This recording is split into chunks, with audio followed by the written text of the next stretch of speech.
Hey, welcome to our episode of Chad's Beer Reviews. Doing another beer that I got on Tavour. Big surprise, link in the description below.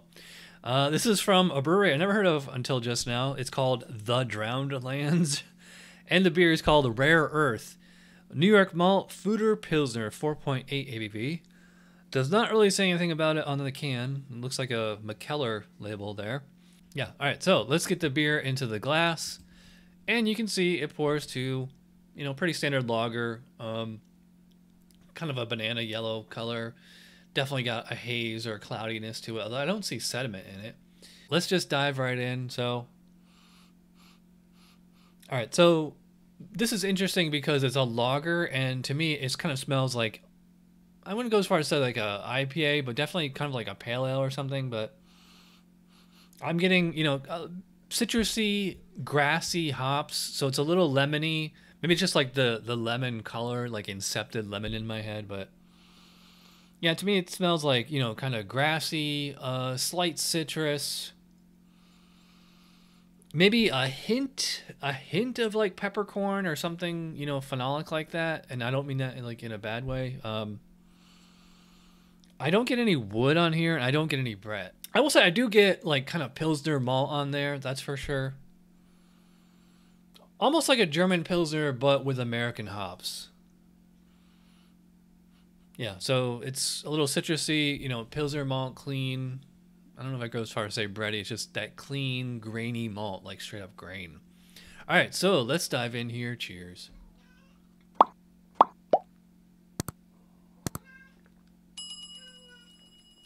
Bitterness is fairly low, which, I guess that's a good thing. If you're going for, kind of something sessionable, I mean, it's only 4.8 ABV. You don't want like too intense bitterness. Although I will say some of those German Pilsners, even though they're like, 5.5 ABV, I could drink those all day because they're so flavorful. This, to me, like I said, it kind of smells like an ale, kind of like drinks like an ale. It's like not that effervescent. I mean, you can see, maybe it's just the way I poured it. I just like, I find it difficult to believe I knocked all the carbonation out of it. So, I mean, and also the cloudiness.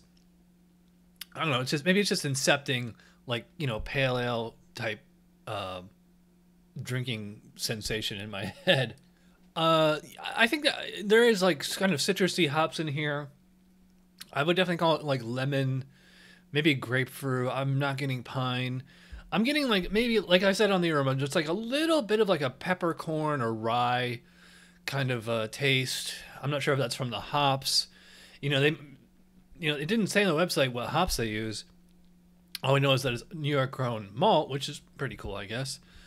But going off the aroma and the flavor, I'm guessing it's some kind of American hops, and maybe a little bit of continental hops or noble hops of some sort to add that classic Pilsner, like peppery, spicy, rye kind of flavor. But I will say like that, the German Pils is up here, like this one's, it's down here. Like I notice it, but the average drinker might not.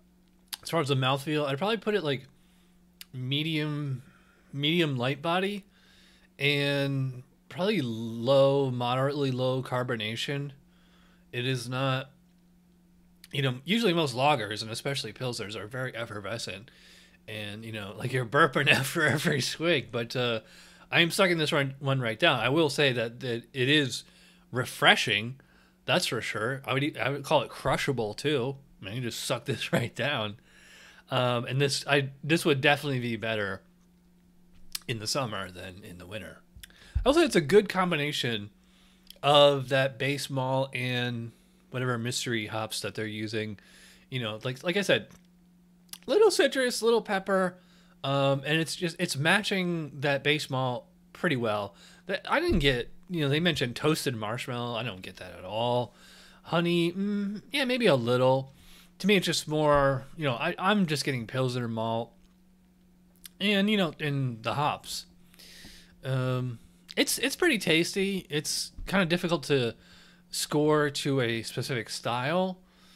But just like, which again, to be JTP, this is why we need an American craft lager style. Come on, guys, make it happen. So, I can only rate this on, personal preference or hedonistically or whatever you want to call it. Yeah, it's good. It's not amazing. I think it's slightly better than the greenhouse lager and the animal beer. So I would give this a solid 3.5 out of 5, maybe 3.75 just for, creativity.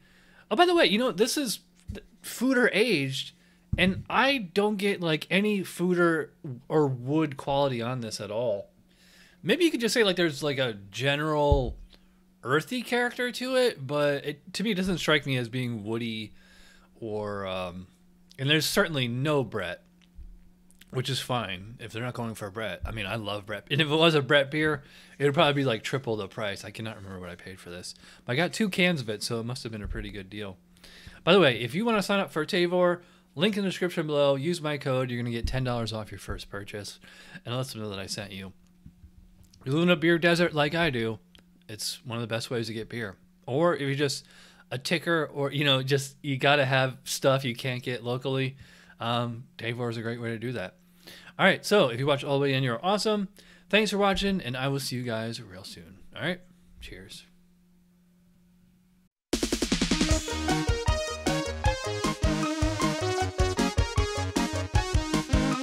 Somebody brewed it, Chad just reviewed it. Thanks for watching Chad's Beer Review. Trust me, the next episode will be a lot better.